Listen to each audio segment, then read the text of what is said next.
కలియుగ దైవం వెంకటేశ్వర స్వామి అలాగే తిరుమల తిరుపతి వెంకటేశ్వర స్వామి యొక్క నెయ్యి వ్యవహారం అయితే దేశవ్యాప్తంగా కూడా సంచలనంగా మారింది. అలాగే ఇందులో ఆ కల్తీ జరిగిందంటూ కూడా, అలాగే జంతువుల కొవ్వుకు సంబంధించి కూడా అందులో కలిసాయంటూ కూడా గతంలో కూడా దీనిపై ఆ కూటమి ప్రభుత్వం వచ్చిన తర్వాత బయటికి ఎన్ని కూడా వచ్చినటువంటి పరిస్థితులు. దీనిపై ప్రస్తుతం సిట్ అయితే ఆ విచారణలో ఆ యొక్క నిజాలన్నీ కూడా తేటతెల్లమయ్యాయి. అలాగే సిట్ విచారణలో ఎటువంటి నిజాలు బయటపడ్డాయి, అలాగే కల్తీ నెయ్యి వ్యవహారం ఏ విధంగా ఉందో మరిన్ని విషయాలు తెలుసుకునేందుకు టీడీపీ అధికార ప్రతినిధి మాజీ ఎమ్మెల్యే వరం గారు మాట్లాడే ప్రయత్నం చేద్దాం. సార్ చెప్పండి, ఈ యొక్క కల్తీ నెయ్యి వ్యవహారం ఏ విధంగా సిట్టు విచారణలో నిజాలు బయటపడ్డాయి?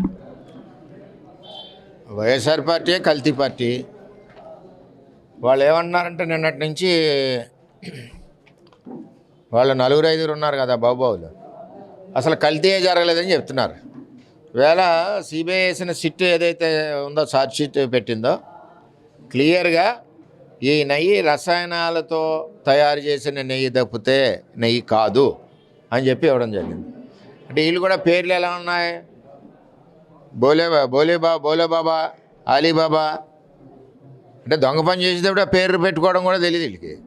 ఆ బోలేబాబా ఆర్గానిక్స్ సంబంధించి చంద్రబాబు నాయుడు గారు ఇదివరకు ముఖ్యమంత్రిగా ఉన్నప్పుడు కొన్ని నిబంధనలు పెట్టారు. ఏ నిబంధనలు అయ్యి, ఒక 4.5 కోట్ల టర్నోవర్ మినిమం ఉండాలి, అదేవిధంగా సప్లై చేసిన అనుభవం ఉండాలి. ఈ విధంగా పెడితే ఆ టర్నోవర్ తీసేశారు. తర్వాత డైరీ ఉండాలి. డైరీ అంటే పాల దగ్గర నుంచి ఉత్పత్తి అయ్యి అవుట్కమ్ వచ్చేసరికి నెయ్యి వస్తుంది. ఇప్పుడు అది అవసరం లేదు. ఇవన్నీ నిబంధనలు తొలగించారు. వీళ్ళకి ఎక్కడ డైరీ లేదు, ఒక గేదె లేదు, ఒక ఆవు లేదు, ఏమీ లేదు. వీళ్ళు ఈ రసాయనాలతో కలిపి నెయ్యిని పంపుతూ కేజీకి 25 రూపాయలు మరి యాక్చువల్గా సుబ్బారెడ్డి గారి పిఏ అకౌంట్లో డబ్బులు పడతానే ఉన్నాయి. 20 కోట్ల లడ్డూలు కల్తీ చేశారు వీళ్ళు. ఆఖరికి అయోధ్య రాముల వారికి కూడా ఏ లడ్డూలు పంపించారు. అంటే ఈ విధంగా ఒక కలియుగ దైవుడైన వెంకటేశ్వర స్వామి గుళ్ళో చేయడానికి ఎంత ధైర్యం అంటే, నేను అన్నం ఏంటంటే జగన్మోహన్ రెడ్డి పార్టీకి అసలు వాళ్ళు ఏ పనన్నా చేయగలరు. అవసరమైతే షిప్పుల్లో జనాలను తీసుకెళ్ళి బయటకు అమ్మేయగలరు కూడా. వెంకటేశ్వర స్వామి గుళ్ళోని ఈ విధమైన అవినీతి చేశారు. ఇది చంద్రబాబు నాయుడు గారి దృష్టికి రావడం, సిట్ వేయడం, మళ్ళీ తర్వాత నా పేరు పెట్టద్దని చైర్మన్ వెళ్ళి కోర్టుకు వెళ్ళడం. పేరు పెట్టకూడదు ఆయన పేరు, అవినీతి జరిగింది కరెక్టే కానీ నా పేరు పెట్టద్దు అంటున్నాడు ఆయన సుబ్బారెడ్డి గారు. ఈ విధంగా కార్యక్రమాలు చేసి ఈవేళ ప్రపంచవ్యాప్తంగా భక్తుల మనోభావాలు దెబ్బతీసిన వ్యక్తి జగన్మోహన్ రెడ్డి. అటువంటి కార్యక్రమాలు జరగకుండా ఈరోజు మరి ఛార్జ్ షీట్లో ఏదైతే పెట్టారో ఆ వ్యక్తుల్ని శిక్షిస్తారు. నిబంధనలు కూడా కఠినం చేశారు. ల్యాబ్ టెస్టింగ్ కూడా తిరుమల తిరుపతిలో అయ్యే విధంగా వరల్డ్ క్లాస్ క్వాలిటీతో ల్యాబ్ కూడా అక్కడ పెట్టారు. ఏదైనా సప్లై చేస్తే విజయ డైరీ చేస్తే, విశాఖ డైరీ చేస్తే, దొడ్ల డైరీ చేస్తే, హెరిటేజ్ చేస్తే, ఇంకా డైరీలు ఎవరైనా ఉంటే వీళ్ళందరూ కూడా పెట్టుకుంటారు. సిస్టమ్ అది. ఆ సిస్టాన్ని డీవియేట్ చేసి ఈ రసాయనంతో తయారైన నెయ్యికి ఇవ్వడం గురించి నిబంధనలన్నీ ఉల్లంఘించి ఈ కల్తీ లడ్డూలు చేసిన ఘనత జగన్మోహన్ రెడ్డిది అన్నది ఈ ఛార్జ్ షీట్లో నిర్ణయం అయింది. త్వరలోనే శిక్షలు పడతాయి. అంటే జంతువులు కొవ్వుతో తయారు చేసింది కాదని కూడా చెప్పడం జరిగింది. అందులో రసాయనాలు ఏదైతే సువాసన విరజిల్లేందుకు వాడారో తప్ప అందులో జంతువుల కొవ్వు ఎక్కడికి వెళ్ళలేదు, కూటమి ప్రభుత్వం తప్పుడు ప్రచారం చేసిందని వైసీపీ నాయకులు చెప్తున్నారు. వైసీపీ నాయకులు తాగేసి ఉంటారు కాబట్టి వాళ్ళకి ఏ స్మెల్ ఏంటో తెలియదు. వీళ్ళే స్టేట్ ఎంక్వైరీ అవుతుంటే సిఐడిది వద్దన్నారు, కోర్టులో కేసు వేశారు. తర్వాత సిట్ వేశారు, సెంట్రల్ గవర్నమెంట్ వేసిన సిట్లో ఎంక్వైరీలో రసాయనాలతో తయారైన కల్తీ నెయ్యి ఇదని చెప్పారు. రసాయనాలు నెయ్యికి స్మెల్ అయ్యారు, నెయ్యి స్మెల్ ఎత్తాయి, నెయ్యికి ఏమో చల్లరు అందులో అని వాళ్ళు పంపిన ల్యాబ్ రిపోర్ట్లో ల్యాబ్లో క్లారిటీగా వాళ్ళకి ఇది రసాయనాలతో తయారైన నెయ్యి తప్పితే మామూలుది కాదని వచ్చింది. అదే ఛార్జ్ షీట్లో ఉంది, ఉన్నదే ప్రభుత్వం చెప్తుంది, మేము చెప్తున్నాం, అందరం చెప్తున్నాం. వాళ్ళు దొంగలు కాబట్టి రకరకాలుగా చెప్తారు. అంటే వీడు ఏమైనా లెటర్ రాసి ఇచ్చాడు, మేము రసాయనాలు స్మెల్ గురించి రసాయనాలు కలుపుతున్నాం, నేను టెండర్లో రాసాడు సబ్జెక్టులో, వీళ్ళు కలపమని అడిగారా జగన్మోహన్ రెడ్డి వాళ్ళని? అదే తప్పు. ఆల్రెడీ క్లియర్ కట్గా రసాయనాలతో తయారైన నెయ్యిని 20 కోట్లు లడ్డూలు దగ్గరుండి తయారు చేసిన నాయకుడు జగన్మోహన్ రెడ్డి. ఆరోగ్యపరంగా సైడ్ ఎఫెక్ట్స్ ఏమైనా వచ్చే అవకాశం ఉంది అంటే దాని మీద రిపోర్ట్లు ఏమైనా ఉందంట? నేను ఏం చెప్తున్నానంటే, మందు తాగితే ఒక 6-7 ఏళ్ళు 7-8 ఏళ్ళు సిక్ అవుతాడు మనిషి, లివర్ ఎఫెక్ట్ అవ్వచ్చు ఇదని చెప్పుంది ఎక్కువగా తాగితే.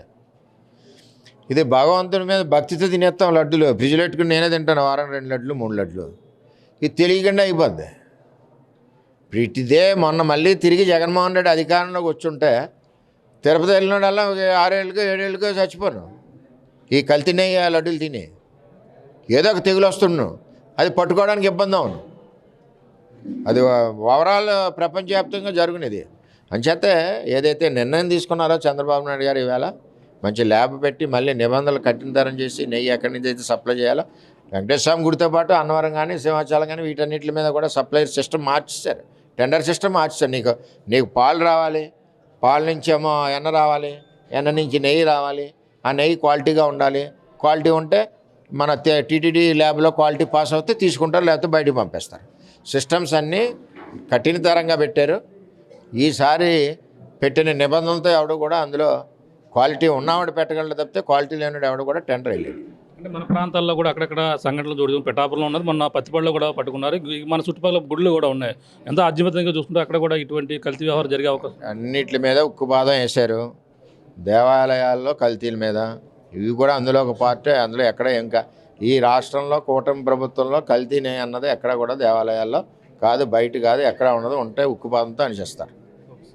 ఇది పరిస్థితి. కల్తీ నెయ్యి వ్యవహారంలో అయితే సిట్ అయితే ఇప్పుడు సంచలన నిజాలు అయితే బయటపెట్టినటువంటి పరిస్థితి. ఈ నేపథ్యంలో ప్రస్తుతం ఆ యొక్క కల్తీ వ్యవహారం అంటే జంతువులకు సంబంధించిన కొవ్వు పదార్థాలన్నీ కూడా బయటపడకపోయినా అలాగే కల్తీ అనేది జరిగిందనేది కూడా ఈ విధంగా ప్రజల ఆరోగ్యాలతో అలాగే ఇష్ట దైవంతో తీసుకున్నటువంటి భక్తుల మనోభావాలు దెబ్బతినే విధంగా కూడా గతంలో వైసీపీ ప్రభుత్వం వ్యవహరించింది. అలాగే ప్రజల ఆరోగ్యాలతో చెలగటమంటే ఈ విధంగా ప్రతి నిర్ణయాన్ని కూడా వైసీపీ తీసుకుని ఈ విధమైనటువంటి ఈ యొక్క కల్తీ వ్యవహారంలో కూడా అలాగే అనేక విధాలుగా లంచాలు తీసుకుంటూ అలాగే ఎటువంటి పేరు లేనటువంటి నెయ్యి సంబంధించినటువంటి కంపెనీలతో ఈ వ్యవహారం చేస్తూ ఈ విధంగా కల్తీ నెయ్యి వ్యవహారంగా అయితే పాల్పడినట్టుగా కూడా ఇప్పుడు సిట్టు విచారణ కూడా తేలినట్టుగా పరిస్థితి ఉందని కూడా చెప్పుకొస్తున్నారు. ఇటువంటి వ్యవహారాలు ఎన్ని కూడా పునరావృతం కాకుండా ఎక్కడెప్పుడు కూటమి ప్రభుత్వం వచ్చిన తర్వాత ఇటువంటి వాటిని అయితే అరికెట్టే పనిలో కూటమి ప్రభుత్వం ఉందని అలాగే పిఠాపురం మాజీ ఎమ్మెల్యే వరం గారు చెప్తున్న పరిస్థితి ప్రధానంగా ఉందని చెప్పాలి. దిగున రాజా పరిస్థితి. కెమెరా అనిల్తో ప్రకాష్, RTV, పిఠాపురం నుంచి. చరిత్ర సృష్టించినోడు ఇప్పుడు ఆ చరిత్రని తిరగరాయబోతున్నాడు. అబద్ధాల గోడల్ని బద్దలు కొట్టి నిజాలను రాగా మీ ముందుంచబోతున్నాడు. నిజమైన వార్తల కోసం వెంటనే డౌన్లోడ్ చేసుకోండి రా యాప్ని.